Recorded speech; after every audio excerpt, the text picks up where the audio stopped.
All right, welcome everyone to another episode of the Strive for Good Life podcast. My name is Nino Pingera, and I'm here with Doulton Wiltshire, who is the owner of, what's the name of it again? I just blanked. Sorry. CommAdvantage. CommAdvantage, that's right, which is an online tutoring service for e-commerce, right? For first and second year business students in university. So we tutor in like statistics, accounting, calculus, finance, economics, basically those like quantitative courses that everybody kind of hates when they get to business school. We're the go-to resource for the Queen's Commerce program or Smith School of Business Commerce program here in Canada, and been doing this for now 10 years, which is hard to believe. And I feel like I've done a dozen different businesses in that time period as well. But yeah, it's been a ride, and that's what we're gonna chat about today, I guess. Yeah, I love that. Okay, thanks for just rolling with that, because I probably should have done a redo, but we can just keep going. Yeah. Okay, so tell me a little bit about you. I mean, you just mentioned that you've done about a dozen things, right? So talk to me about kind of, early influences and what, initially got you started in wanting to do your own business. I was responding to necessity, in all honesty. So I went to business school with the idea that I was going to work in like accounting or banking or whatever. I actually worked in consulting for a little bit and did not like it. I definitely got caught up in that hype of business school, like this is what you're supposed to do. And that's a theme that I kind of get caught up on, what you're supposed to do and then figure out what makes me happy. And then, honestly, I met a boy and he was in grad school, and I was like, wow, grad school, that's so amazing. I should do grad school too, because you're in grad school. And I did grad school, and through grad school, I started teaching at the School of Business. And I realized how much I loved teaching. And when my now husband moved up to Deep River, Ontario to work at the national lab here, I followed him. And there wasn't a lot of job prospects here. And so I had been tutoring a little bit already in grad school and after grad school, and we turned it into a full-fledged thing. But it really, at no point did I kind of set out and be like, I am going to run a business. I'm going to be an entrepreneur. It was very much, I could see the need for the students I was working with, and I could see that I also needed that. And therefore it became a match made in heaven, or sometimes less than heaven. But there are bumps. There are bumps. It's not an easy road all the time. But and so it really evolved out of necessity. I was like, I don't have a job and I'm good at this. And the funny thing is that about a year after I started taking the business really seriously, I started getting those job offers. I come out of business school where the turnover for applying for a job was weeks, not a year. So I wasn't used to kind of the national lab setup here. And I started getting these amazing job offers, and then was like, why on earth would I do that when I can just run CommAdvantage over here and do something that I love in a way that I love. And so, it's been 10 years of formally running the business now, and a crazy ride that at times I definitely regretted, but in the grand scheme of things, I do not regret in any way, shape, or form. Yeah, I'm sure. Okay, so let's talk about, because a lot of people that are maybe online tutors, they're not making much typically, right? So how do you go from kind of doing this part-time to actually ramping up and being able to provide for yourself full-time with it? I mean, that's a feat in itself, right? So I think one, really niching down. When I talk to a lot of people who are tutoring, they will tutor in everything and anything. And that's true, right? A lot of us who are educators, we have the ability to jump into a lot of situations and make them better. But I only work with first and second year university students in the Queen's Commerce program, very specific. And that allows me to make sure that I'm making materials that's refined for them, that I'm focusing on what they're doing. And that also allowed me to move from a one-to-one tutoring setup, which is how I started, into a group tutoring pivot. And it was that like working in small groups where one, it really came out of necessity. I was like, I have this wait list that's so long and I just want to help these students. And also the hourly rate that I was charging was not accessible. Like, I'm a premium tutor. That is not financially accessible to a lot of people. And so by doing a group programming, my main goal was just like increase reach and make it more financially accessible for people. And then actually what happened was like this magic within group tutoring where the students are helping each other and they're gaining confidence because they're working in a group that you don't see when you're working with students one-on-one, because they're really intimidated when they start in groups, right? They don't want to talk. They don't want to be the kid who asks the silly question, whatever. And that's the same feeling that they carry when they're in a classroom setting. And so by breaking this down in a small group, like, we're super inclusive and super fun. And I mean, as fun as you can be when you're like learning statistics, but when they're developing this confidence and the skills in a small group, I was watching those transfer out and knew that that was the way forward. And so we use a primarily like group first model because of that. And I think that one, again, it allows us to like scale up and work with more students. And two, because again, we're so niched, any of the pockets that I didn't personally work with, like, I'm not actually a finance tutor, I can bring on a core group of like really incredible instructors that are also helping do this and really round it out. So I think for me, it was mostly moving away from this perspective of like kind of the agency model that I think most tutoring businesses are, and just really listening to what my students needed and then meeting that need. And I think a lot of people, when I talk to them and they're in the tutoring space, I'm just like, yeah, but like, really, what do your kids need? And they'll tell me what the parents think the kids need. And I'm like, no, take a step back. You've been doing this for 20 years. What do these kids actually need? And when you tap into that, I think you're unstoppable. I think that's powerful. Such a key thing to really understand the needs so that you can improve the service and produce better outcomes, right? Absolutely. That's amazing. I want to go back real quick, and you said something key about being a premium service, right? A lot of people that I've talked to have a hard time, really understanding their worth and, understanding that they can charge a premium.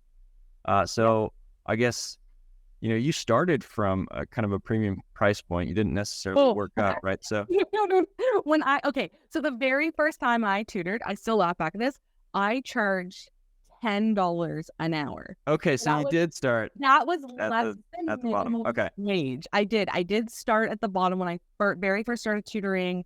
Like, when I was in my first or second year of university, I was like working with math kids. I didn't really know what I was doing, but I was like, I can help you. And I remember being so nervous when I had to tell my two students that I had that I couldn't charge them $10 an hour anymore. I had to charge them $15, and how neither of them flinched at that. And then I found out later that like they had come from private school where they had a tutor, and their tutor in private school was getting paid $200 an hour. Wow. And they were like, you're better than my high school tutor, and I'm paying you $15. So like, here, you can just like, and it was this like realization of, I'm very passionate about being financially accessible and like letting, that type of thing. But the fact that like people perceive value because of what they pay. And it's not just that like I do I do a really good job. Okay, there's no one who can come to me who isn't gonna like pass their course or improve their grades. I'll get you there. That's no problem. Like, I'll get the result. But I need them to be committed to the work that they're gonna do. Like, I can't write a test for you. I can't study for you. And unfortunately, that commitment oftentimes comes with their perception of value and their financial commitment. And so like, truthfully, the students who were paying more, put more into it. And that was one of the things that got me around that premium. So like, I jumped from $15 an hour to $60 and then $80 and like $150 an hour. And I'm still actually like was lower priced than most of the like elite Toronto tutors. But it's very much about the result.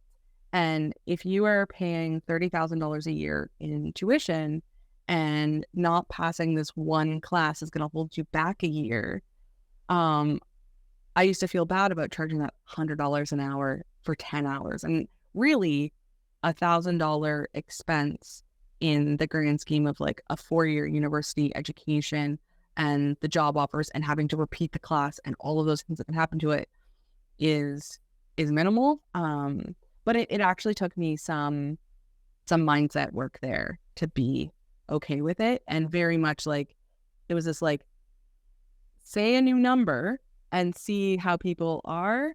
And in hindsight, for me, it's very much like that pricing at indifference. So I have some very distinct memories of like students and parents calling me up like late at night. Oh, I need you to help my kid pass his exam tomorrow, blah, blah, blah. And I'm like, it is 10 p.m. I have already worked like 15 hours today, one-on-one students. I do not want to like do this. And I throw out what I think is an absurd number of like $250 an hour. And they're like, sure, great. We'll buy 5 hours of your time. And I'm just like, I want to sleep. I do not want to like be at the library for $1,200 all night. And which is hilarious because 5 years before that, I was like asking the cafeteria workers if there was any food they were going to throw away so that I could have it because I had no money and I was starving and I was trying to pay tuition and it was a bad scenario. And to think that like, I was like, wow, I don't want to take $1,200 for this, 5 hours of work. It's a big jump, but also realizing like, oh, if you're sad when people say yes to you, then like you haven't priced yourself appropriately. Right. And so, yeah, and we've ebbed and flowed on pricing models. There's been a lot of different things. And again, it's one of the reasons I love the group model because I can offer somebody basically like $5,000 to $10,000 worth of services for $600. And that's just, in my opinion, like a win-win situation. So. I love that. So many people get hung up on that. And like you said, it is such a mindset shift because we go from expecting kind of a set amount per hour at our 9 to 5. Mm-hmm. Mm-hmm. And then, taking the leap or the step into now it's like, it's uncapped and I could put it at anything, right? It's completely up to me what I charge. Absolutely. That's difficult for people. Well, and especially too, if you were in that perspective of you're trying to fill a 9 to 5. Because like my first year full-time tutoring, I had this perspective that like I wanted to be in sessions from 8 a.m. to 8 p.m. 5 days a week because that's what I worked hours previously, which those are client contact hours. Like I wasn't even taking a lunch break in there. That doesn't account for like all of the admin and the invoicing and the material prep and all the other stuff that has to happen outside of that too. And so trying to fill time instead of optimize time is a very different perspective. And I have these day planners from when I started. It was just me and I was like looking at this like 8 a.m. to 8 p.m. every day. I'm like, oh, because now I'm at a stage in my life, right? Like now I'm 35, I have a son, I'm married, where I am optimizing for me as a whole person, which if you went back in time to that old Doulton would have been like, that is selfish and that doesn't work for like, your students. Like you have to maximize your time with your students.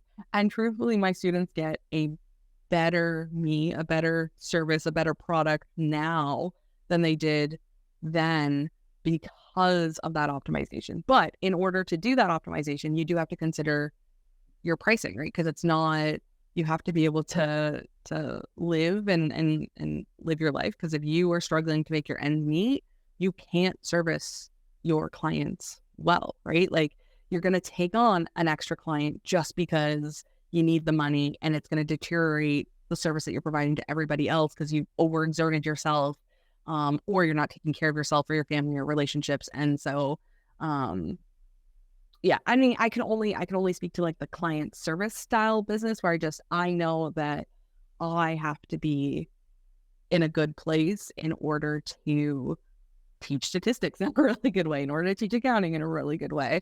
And so that has been a big mindset shift, I think, about the taking care of myself is not selfish. It's actually for the benefit of the business, and that I am the most important asset to my business. And so, like, what do we need for me to be okay, right? In terms of like the time working, the price points, all of those factors, who we choose to work with. It's all, you get to make a lot of different decisions when you're running it yourself versus if you were working for someone else. And I think that's why, even though I won't say I'm an entrepreneur, if you were like, Doulton, if this evaporated, where would you go work? I'm like, nowhere. I cannot work for someone else at this point in my life. I can't optimize for someone else. I can only optimize for myself. I'll figure out a different business. I'll open a pizzeria. I don't know, but we're gonna figure it out. Like, you're absolutely an entrepreneur. Yeah, don't sell yourself short. Like once you're in it, you're in it. I think it gets a little bit addicting in that sense. Right, because you have freedom over your time and the life that you get to build for yourself. Yeah. You mentioned a couple of things that I don't want to miss. So going back a little bit, you have a couple of things. So first one being that you had a really long waiting list. So one of the challenges for, new business owners, entrepreneurs is, building up clientele or, getting sales essentially, right? Yeah. So how were you able to drum up such a long waiting list? What was the key to that? Honestly, results. So like, I think when I'm talking to anybody, you can run ads, you can run promotions, you can partner with people. There's a ton of like actual, sales strategies out there, but nothing is going to work better than just the results you get, your students and your clients. And I'm lucky that I existed in a small enough market where that word of mouth on results is really, really strong. If I wasn't in that niche of a market, it would just be like, I have to share those results. And I'm still 10 years in, I'm really bad at like, sharing some of the wins that my students have. Like this midterm season, we had 102 students out of 105 beat the class average by an entire letter grade. Like that is something I should honestly like be emailing about and shouting from the rooftops and things like that. It's not really in my nature. So if I wasn't in this niche where like that information gets dispersed regardless, that kind of promotion of those results that you're getting, and honestly focusing on the results over the process. I think we're also quick to talk about what goes into a certain result or the work that has to be done. And really it's just like, hey, we just have to talk about those wins and what people can get. And don't be afraid to tell your current clients that you are accepting people for the wait list. When I went from not being a full-time tutor to being a full-time tutor, I only was working with 8 students, maybe 10. And I had told all of them like, hey, you only get 1 hour a week. This is the max. This is everything. Stop telling your friends. I don't have time for anybody else. And I think making that kind of exclusive vibe of it really helped as well. And then that moment that I stopped working full-time and I became a full-time tutor, and I basically emailed my 8 students or texted them and was like, hey, I have room. I can take 2 of your friends. I have a general wait list of random people, but I will, because you've been with me for a year, you've got 2 people that you know. And so they get to basically curry favor. Like, hey, I can get you ahead on Doulton's wait list. So it's a win for them. It's a win for me because if you know a current client of mine, you're already bought into the process. You already are a certain type of student that I'm excited to work with. And so instantly went from having 8 students to having like 30 students. And then by the end of that week, had actually launched my first set of groups, because now I could start again letting people off that wait list. But I'm always shocked at the number of people who don't keep a wait list. I have a list of everyone who's ever contacted us for any kind of service. And anytime, because when I started, we just started with one subject. I was just teaching this class called business decision modeling. And it was like, hey, once I have 30 people who want statistics tutoring, now we're going to do that, right? Once we have, and this is before I was in any type of online mentorship, had read any book about whatever, where they're like, sell it before you build it. But that's exactly what I was doing. It's like, track the interest. It might not even be those exact people anymore, but by tracking that interest, you can gauge what people want and then build what people want. I did not want to be a statistics tutor, in all honesty. Like, it was up to me, I would just be teaching business decision modeling all the time. I love it. Don't get me wrong now. But you respond to what people need, really. So I don't know. I think a lot of it just comes back to, don't be afraid to actually talk about what you're doing, especially when you're just starting. And don't be afraid to say no if someone isn't the right fit for what you're doing right now, because it's not a no for forever. It's a no for right now. Put it kind of in the back burner of your list and wait and see what gets enough interest that you actually want to do it, right? I love that. I love that. Couple of things that really stood out for me, because I've, worked with and consulted with a lot of business owners as well. And I'm always surprised, just like you mentioned, at how few keep lists of people, specifically in the form of email lists, right? Yeah. I come from a marketing background, so I'm always thinking about the email list. They kind of assume that, oh, people are following me on social media or whatever, but it's like, no, you have to have the contact information. You have to, find a way to be able to reach them. And that doesn't always mean that you're going to have access to them on social media. Absolutely.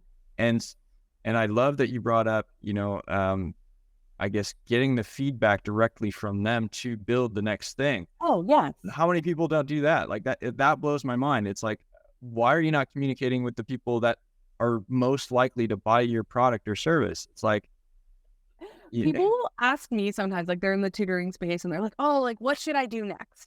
And I can give you a pretty good game plan, because I've been in the industry. I've worked with a lot of different tutoring businesses and such. But truthfully, yeah, I'm like, ask your people. You've got the people, ask the people. And I think a lot of people get overwhelmed because they think that they should have some like fancy CRM software or website or this or that. And if I'm not doing like proper email campaigns, like, honestly, we kept Excel spreadsheets of like, Right. this person emailed us, this is what they wanted, kind of thing. Again, before I knew what like tags were or opt-ins or anything like that, just like, hey, I've got a running list of very messy data at sometimes. But the point was like, record it, figure it out, and then go from there. So Yeah. The way that I view it is, even if you're not ready to launch like an email, yeah, sequence or whatever, you're just collecting that information for later, right? yep, So, I mean, exactly what you said, right? Even if you're not ready to make them your customer or provide a certain service, absolutely. always the future, right? So, the other thing that you touched on was being able to put together a number of instructors. So obviously you're not doing all the fulfillment yourself, right? As you're scaling. So talk to me about how you did that. Who else you brought in to be able to scale up? Oh, so it it was a learning process for sure. Some of the like very first people I brought in to just like do tutoring, work with the one-on-one students that didn't quite fit into what we were doing in the group programming, and me not having enough confidence in what I was actually doing in my methods for teaching and things like this, where I was like, oh, I need people who are really experienced in X or Y, and bringing in this, like, honestly, this group of mostly male, older retired teachers and professors who came in with very strong opinions on how they would teach, which did not get the results in any capacity that I was getting. And I had to go through a very rocky learning process of again, like finding that confidence in what we were doing and looking for people who were bought in on like the process and the values of what we were doing. Um, because while we might be teaching math, I really view majority of the work we do as like helping people develop the skills to like thrive in university. Oftentimes we're the most regular point of contact a student has with someone when they've transitioned to university. So like being aware of students' mental health and like just being that watchful eye and that mentor and that guiding factor, in addition to teaching you calculus. And so it took, there was some not great value alignment at the beginning, which I think anybody in the first time you're hiring is what you are afraid of like people who are going to like either steal your stuff or just like do a terrible job. And honestly, like I had all of those things, survived all of those things. It's fine. You learn. I don't think a lot of people who are like me, who are like so focused on just like, hey, this is my product, these are my students, this is what I do, have also taken the time to develop like how they are as a leader or a manager or whatever. And so it certainly had its evolution. Now I work with quite a tight team. So we've gone through a few scaling up processes where we've had up to like 150 tutors working for us on like that tutoring, kind of that one-to-one side of things, a little bit more of that agency model, and then a core group of instructors who do the group instruction like I do. Now I very much developed this process of starting people out in the one-to-one, developing their skills, moving them into that more like group engaged process. And like I said, like right now we've got a small, tight-knit group doing the core of our delivery. And I think the most important factor of like I love working with the people that I work with right now is, again, like everybody's really aligned on values and purpose, and not distracted by some of the other elements that are in a lot of other companies quite dominant, in terms of like pricing and feedback and just like in stuff we're not as interested in. I think everybody at the end of the day, it's like, how can we help? And I think when you get those helpers first, because that's what I am, it's worked out really well. But oh man, there's been some headaches along the way, and a lot of that's on me too. Like I was like, I don't know what I'm doing. Why can't you read my mind? Why can't you just do exactly what I need to do? And that doesn't magically happen, right? You have to train. You have to I was going to ask about right? that. Like it's now when someone comes in, there's an entirely different process for getting them on board and understanding like what we're doing and the dynamic. It's not just like a go do this thing.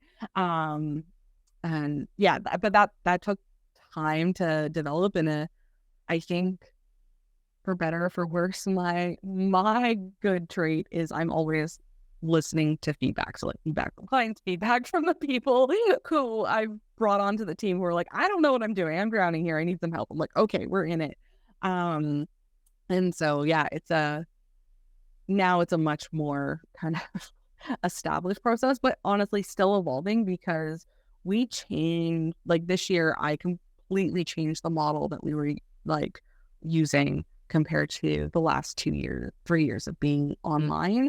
And so like, okay, we're going to try different things, and having a group of people who, again, because they're bought into like the value and the purpose, and know that, are ready to like jump into a change when they see that it aligns with like the goals that we all have. Yeah, that's great advice to anyone listening, to make sure that the values align and have some kind of a training, something so that your new employees are on board with your vision, because I honestly think that having people who are aligned with the vision and with your values is really important. And the other thing too is, and if you haven't figured out by now listening, like I am super ADHD.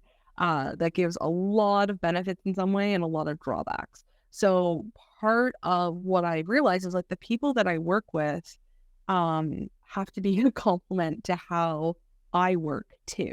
And I, at the very beginning, kind of had this aspiration of, I've rarely had a challenge that I haven't figured out in some way or another. So it's like, well, I'll figure out how to manage this type of person, whatever type that was.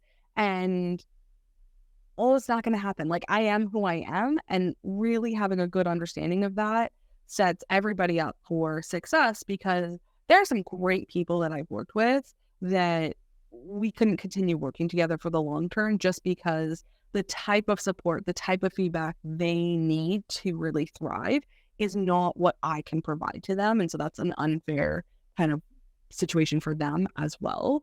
But that's taken a lot of work on like my part to realize like where my strengths are, where my not strengths are, and then kind of accept it for what it is and make sure that I'm bringing on people who can operate in the same way that I operate, or complementary to the way I operate. I don't really need people who work the exact same as me. That would just be a mess. Yeah. So it takes a lot of self-awareness to be able to see that, though. Do you have tips for people that, maybe, I don't know, don't understand whether their blind spots are and the roles that they actually need to fill, as opposed to just kind of what they think they need to fill? I think it's really hard to receive feedback in an honest and open way. And it's hard to pull honest feedback out of people. So I think for me, some of the biggest steps is really being vulnerable in things that like I had messed up, and I'm like, hey, like I will take ownership. I messed up this thing. I messed up this way of communicating, like, and then asking people what they need and not saying anything about it in the moment. Just listen to it, do a recorded meeting if you can, and then listen to it later. Like we always have, I think it's a natural human tendency to kind of get amp up and be like, no, that's not me. We get defensive a little bit. And because we want to be the best versions of ourselves. We don't like hearing about the things we mess up. But I'm a person who wants to hear about the things that I mess up. I need the other person to respect where I'm like, I need a minute, and then I'll come back to this for sure. But I think like it starts by asking those hard questions and then sitting with it. And for me, thinking about what's the outcome that I want. I use it in my marriage and parenting as well. It's like, what's the outcome that I'm going at here? And like, is my ego getting in the way of achieving what I actually want, right? Like, I can want to be a profound artist, but if I don't accept that, like, when I try to paint a pumpkin, it looks like an orange ball and not a pumpkin, then I'm never going to start developing the skill that's going to turn me into a good artist. I think the same is true in anything. But because I have a background, like I went to business school, I have a math degree, I have an operations degree. It's very data driven. All of our student feedback, right, very data driven. And so I've always iterated based off of that data, and it's really no different for me in what I'm doing, that we can look at the data of the feedback that people are actually giving me, but we can also look at the data of, are we meeting, our key performance, indicators, like our KPIs, where I know for like the business to run, we have to be doing certain things every week. Am I getting those done? Because if I'm not, something's amiss and I have to like fix that.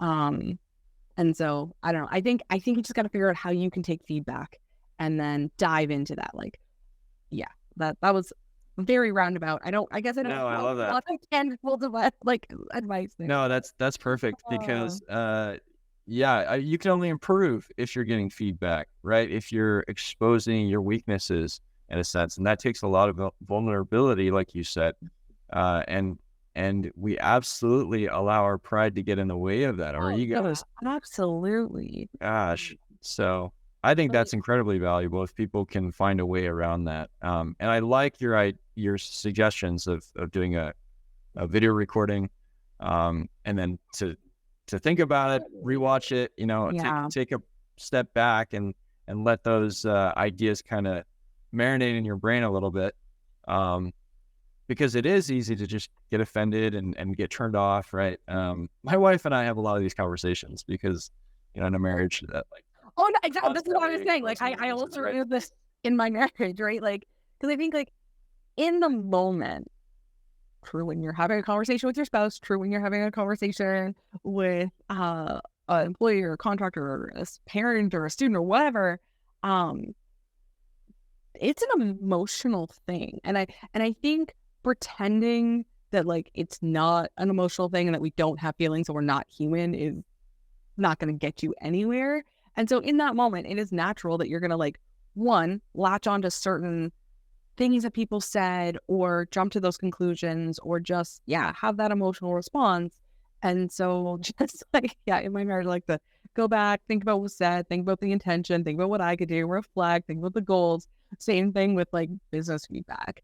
I can't record my husband when he's grumpy. Right. Like, hi, could you just video this for me so I could reflect on it later? We do have that advantage in a workplace scenario. And then I think it's honestly though about that trust that you establish with the person providing you feedback. Because if Absolutely. you get good feedback from someone, and like I'll listen to people talk about like an angry client they had and they gave them all this feedback and they just basically told them like, screw off. That was a gift. That feedback, even though it might have been thrown at you, is a gift. And when you have an employee who might be, less than happy with something, that feedback's a gift. If you go back to it really hard and harsh instead of, actionable and hey, I've listened to this and this is what I hear, you're not going to get that feedback again. And I think it's okay to disagree with feedback you've been given. Certainly there are things that people will bring up and I was like, no, you're off base here and let's talk about why. You don't have to act on every single thing somebody tells you. But I do think you have to have a response that honors that feedback. Otherwise, you're never going to get it again and you stop that process. That's so true. That is so true. So speaking of kind of the emotions behind business, right? Mm-hmm. It's an emotional roller coaster being an entrepreneur. So talk about that. How have you managed to just keep going, keep yourself motivated, not let yourself get overwhelmed emotionally, I guess? Oh, I have 100% let myself get overwhelmed emotionally, hundreds of thousands of times, I'm sure. But you're still here. You're still going. I am still here. As someone with ADHD, I'm externally motivated. And so I do have that advantage that if students need something from me, we're going to pull it off regardless. And so there are a lot of times where I'm like, I'm going to throw in the towel. Like I quit, I'm out. I am either burnt out or someone has like upset me in a way. Cause again, like I'm a human being and like, please don't yell at me because of something outside of my control. And at the end of the day, it always comes back to the fact that like I have good, wonderful students who are always asking for the next thing. So you're like, well, I guess we're doing the next thing. But I will say the last few years, like since I've had my son, this has shifted a lot for me because I used to just operate under the headings of like, I'm either okay or not okay. And I would just work until the point of not okay. And because my business is quite cyclical, like we take a month off around the holidays in December, 4 months off during the summer, there's reading weeks here and there. I could basically push myself to that breaking point, know when we're calling it quits, and then spend like the entire summer trying to recover from burnout and then doing it all over again. And that doesn't work when you have a 3-year-old who, climbs all over you and wants the best version of you and you want to be the best version for them. So the last year has been a really big focus on some of those trade-offs that happen. I don't run the business exactly how I wish I could because I can't, because I have to have energy at 3:30 when my kid comes home. And again, like getting really honest with myself. Like there's a lot of therapy going on in there for sure. To ride those emotional ups and downs and not let them derail.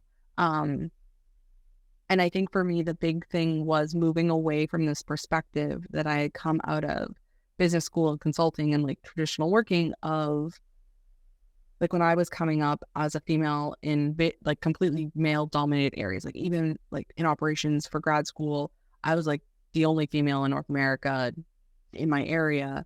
It was like, you cannot have emotion about anything. And I have very big emotions. And so moving that away from that perspective of just like shove it to the side, don't feel it, to feel it, recognize it, and then do what you need to do with it, I think changed a lot. Because if you go into running your own business, I'm sure like you deal with this as well, expecting there not to be ups and downs, or expecting not to get upset about a down or overly excited about an up or whatever it is, I can't do that. And I think trying to not do that hurt more than it helped. And so yeah, I will say a big thing of what I do now is the plan my downtime, and I like paint terrible watercolors that I love doing, and it's just time to refocus, and making sure that when I'm spending time with my family, I'm truly spending time with my family. The fires that I used to think existed in the business where I was like, people will die if I don't do this tonight. No one will die. I do not work in an industry that is life or death like that.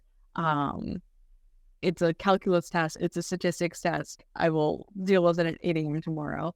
But again, I think that's more my ADHD nature. Like everything is an emergency all of the time. And so it's taken a lot of work and honestly the feedback and the listening to feedback, and trying something new and being like, oh, nothing burnt down when I didn't answer emails after 5 p.m. Okay, maybe we can do that more often, and just baby steps in the right direction. And well, my husband's gonna love that I said this, but I was like, listening to my husband, who is like not an entrepreneur in any way, shape, or form, but and like is the most neurotypical and stable human being that I've met in my life. But who's watching all of this happen, watching those highs and those lows, and being like, I don't like what this is doing to you, and therefore I don't like what it's doing to us.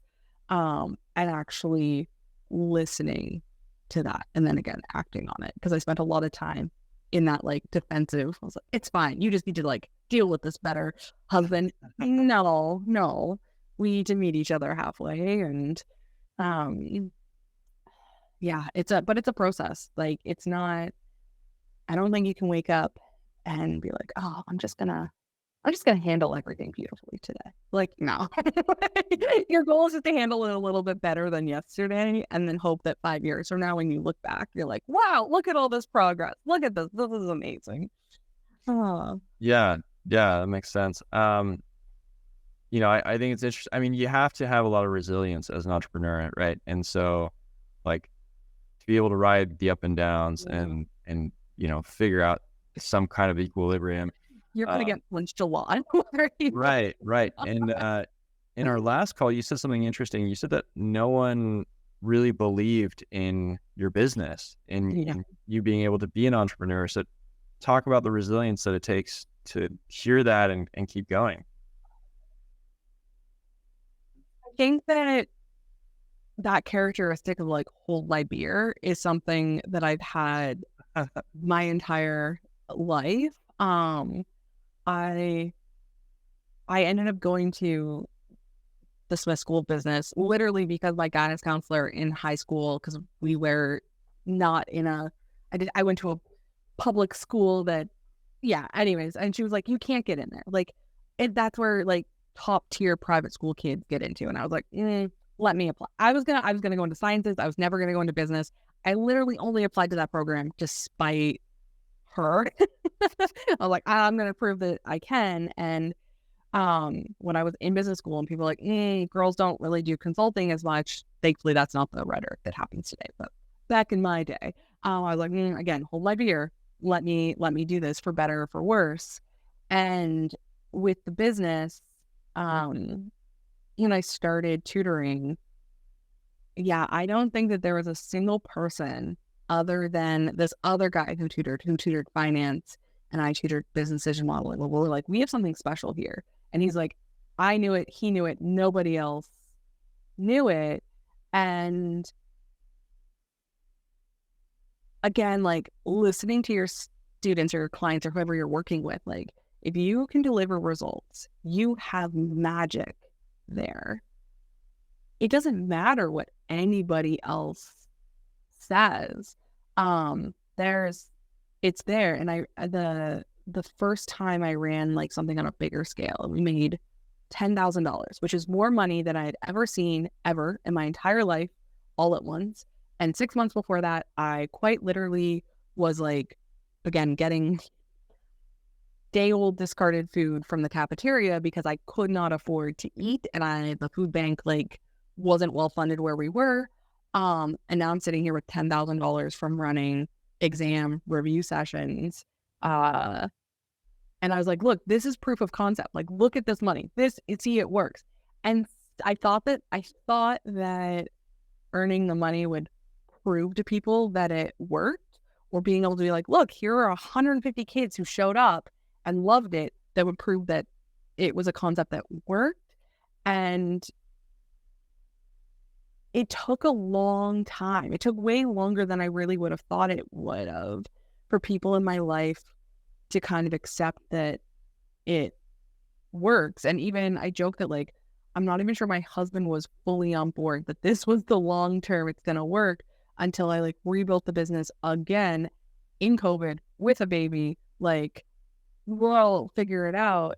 And I was reflecting on this from our last conversation, because nowadays my friend circle is such that like everybody knows it works. Everybody is on board. Everybody can see it. And just, well, sure, the few close people in my life, not so much, just that I should have probably found more entrepreneur friends sooner. And I think that it's mostly about, you have to surround yourself with people who can see it. And it's great to be like, oh yeah, I don't have a lot of resilience because she did it anyways. But in hindsight, I'm like, wow, I put myself through so much more hassle and burden by not seeking out people, even if my original group didn't see it, but not seeking out people who could see your vision and could support you on that entrepreneurship type view. And so I joined the Teacher Project, which is like an online tutoring kind of mastermind group a few years ago.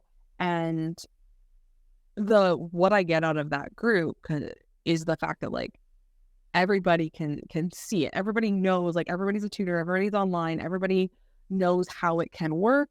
And therefore, like, I don't have to explain it to them. They get it. Because when you have those lows, right, that entrepreneur high and low, when you have that low, the only people you have to turn to talk about that low are people who are just looking for a reason to be like, see, it doesn't work. See, it doesn't work. See, it doesn't work. That's really hard to deal with. And that's what I did for a long time. And I'm just saying you shouldn't do that. Like, you should find people who in those lows are like, okay, this is a low. What can we do to help? What can we, even if they can't actually help, they can just, they know what happens, and they know you're going to reach a high again, and they're going to support you in that. Cause it's hard. It's hard to always have the confidence in yourself. Great if you can. Gold stars if you were that person who can. But I think having people around you who can boost you up and give you back a little bit of your confidence when you are lacking it, or you're in that low, is really valuable. So find your people. Like, Yeah. that's Yeah, I was gonna say that's so important to have the right community or the right support, because even your spouse like has a hard time. Yeah, like seeing you in the bit working in the business. I imagine that like he can't really relate to what you're going through because he's never done it, right? So I found that with my wife. I mean, I'm so grateful that she's really supportive and trusts me and all that, but I can't turn to her and talk to her about the stuff that I'm trying to figure out because she has no clue. And so, yeah, having some kind of a community mastermind group or something is invaluable to people. Yeah. Especially, I mean, I don't know about your dynamic, but my dynamic is often that I'm going to go talk to my husband when things are not going well. I didn't do a very good job of always like looping him when things are going well or normal. So to him, all it feels like is things going wrong all the time. And again, that was on me listening to his feedback and being like, oh, I have to tell you about like the good stuff as well. And also us like, because I am ADHD and I can think through 1,000 things all at once in 5 minutes, that when I go to him and I do want to talk out a problem or something like that, his way of working through a problem is not my way of working through a problem, and that is okay. But when it comes to like a business thing where I want to go fast, I want to iterate, I want to do this and that, there are far better people for me to talk that stuff out with than Andrew. Even though like he's willing, don't get me wrong, but I think our spouses, if your spouse isn't an entrepreneur, they kind of get that short end of the stick, right? Right. It's like we're unloading them. Yeah, they get the unloading, they get the bad mood, they get the stress, they get the worry. And sometimes you might get those wins. But again, for me, I'm a person who doesn't celebrate wins very well. I don't celebrate them with my students or with me. I'm just like, congratulations, we had the best month ever. Move on. Right. And that you can't do that. You can't do that for the people you work with. You can't do that for like, you gotta celebrate those positives. And again, it's not selfish. It's not ego. It's just that if you don't highlight the good, then you don't have anything to balance out the low. And everybody deserves to see that there's balance there. Otherwise, why would we do this? This is a terrible life choice. Right. Yeah, it's funny because the whole aim of the show is to show people, the kind of freedom that entrepreneurship can create. But we have to be careful of, situations like this where it can really be a negative thing if we're not framing things correctly, if we're dumping our problems on people that don't deserve that, right, then it can put a bad taste in everyone's mouth. Well, and I think it's not something that people talk about that much, right? Like it's really easy for me to talk about the fact that like, hey, I set my own schedule. Tomorrow is Halloween and I have a 3-year-old and he wants to be a puppy for Halloween, and I've taken the afternoon off so that I can make sure that like he's excited to dress up as a puppy, right? Like these are things that I can prioritize. Like I can meal prep, I can take a painting class because that's what I need for my own mental health. I can do all of these really wonderful things. And I think it's easy, especially like I see a lot of like the BS online work, like you can work 4 hours a week and make $1 million and just like be happy all of the time. You can be happy a lot of the time, don't get me wrong. But I think you have to be prepared to navigate the whole package, right? Like it's just like parenthood. Nobody benefits from you only telling people the good side of being a parent, because then all of a sudden your kid throws up all over you or is screaming all night and you're like, no one told me this. This is BS. Right. I mean, it's just part of the package. Like it doesn't negate all the good things, but like it happens. And we all need that kind of support and community in those lows, whether it's a low in parenting or your marriage or your business, knowing that is just temporary and having a game plan to get out of it is always kind of the important factor there. Yeah. I don't want to sound like I'm nagging on. No, you're not at all. I love it. There's a reality to it. Well, and that's exactly, I do want to expose that to people, right? Because you're right. When it feels like no one prepared you for it and you get hit in the face, right? That's very discouraging, and a lot of people will quit. They'll give up as a result of that. And so knowing what to expect a little bit, right, helps you roll with the punches a bit better.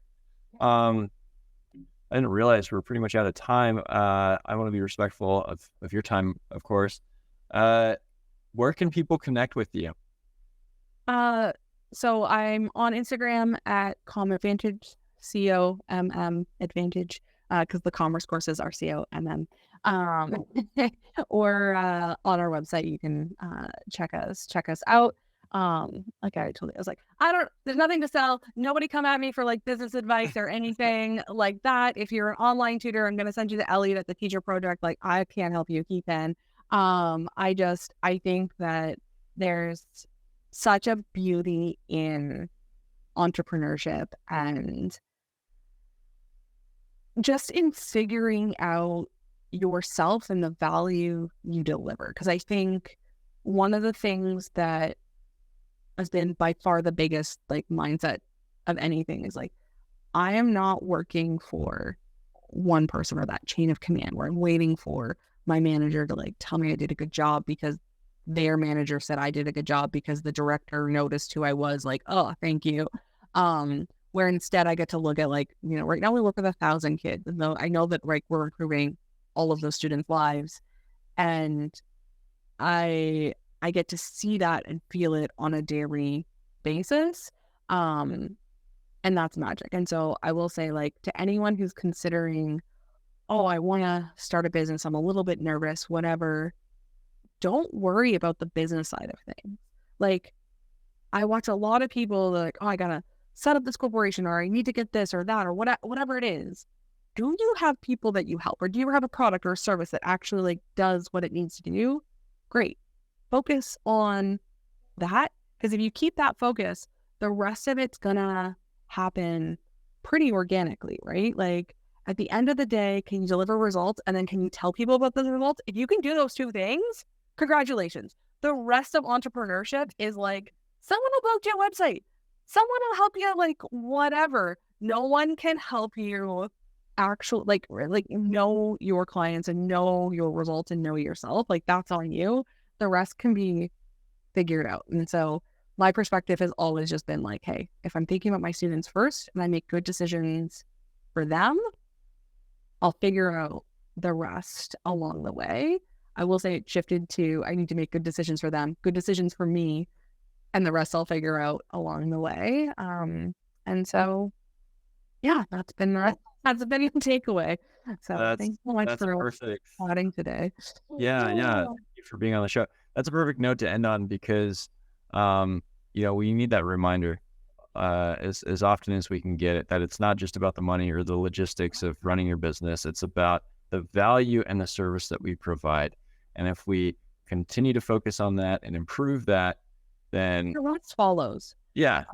Like, you're gonna succeed. Yeah, I run away from anybody who just tells me what their like financial goals are in their business. I'm like, congratulations on those, but like at the end of the day, what drives that? And at the end of the day, hitting random financial numbers has never been what makes me like excited or happy or content. It's those like emails you get from a random client or a text message, or like, hey, I just did this because of you. I just whatever, or this thing that was really hard isn't that hard and scary anymore. And like that's where it really sits with me. But that's my jam, and that's what I've made work for me. So to each their own. And yeah, it's been a ride. So thanks for letting me chat about it today. Yeah, no, thank you so much for being on the show. Yeah, if to those listening in the audience, if you want to connect with Doulton, we'll have, you know, the link to her website in the show notes. So reach out to her. But thank you so much for everyone out there. Please share this. That really helps us out a lot. And of course, whatever platform you're on, make sure you're subscribed so you don't miss another episode. Thank you so much again, Doulton, for being here. And we'll see everyone in the next episode.